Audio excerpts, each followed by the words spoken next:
Hey guys. I know a lot of you out there are working on either getting your first pistol squat or improving it, or just trying to improve your deep squat.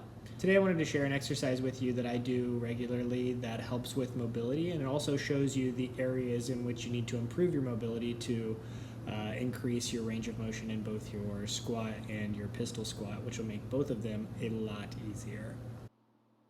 All right, here we are on my balcony.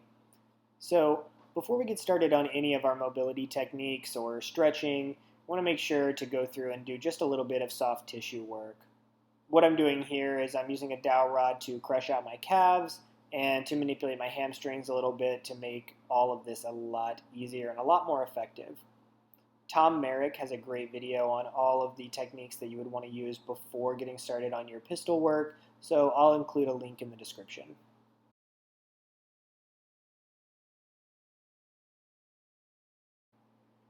Now that we're properly warmed up, we can get started on some pistol work.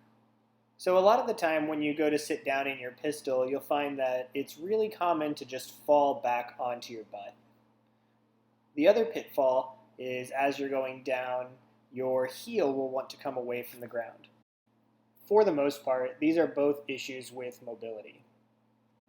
This can be a good thing because you may actually already have the strength to do your pistol squat and may just need to do a couple stretches and mobility techniques to gain that additional range of motion required.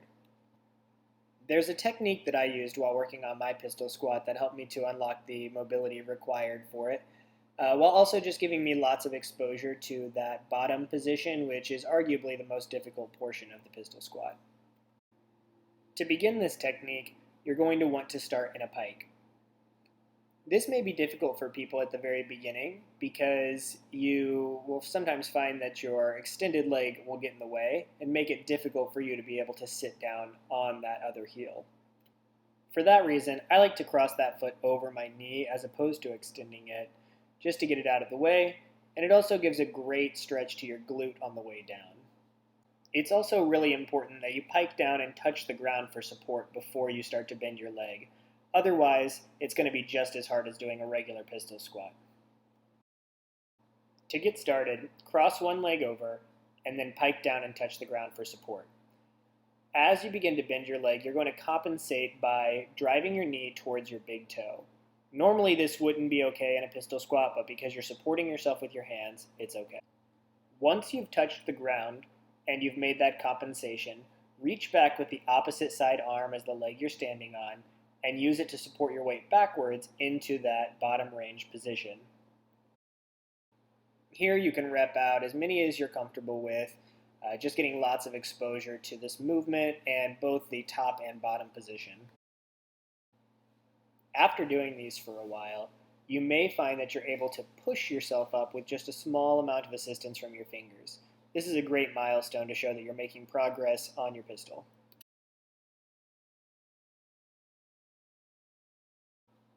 If you're struggling with any of these movements or positions, or if your pike is just not quite low enough to touch the ground, make sure to use some yoga blocks or some type of support to make this a lot easier.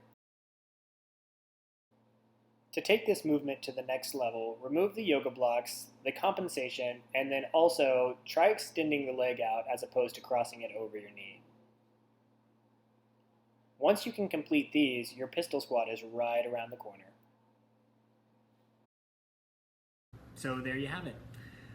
If you liked this technique, please show your support by liking the video and subscribing, and let me know what you think in the comments below.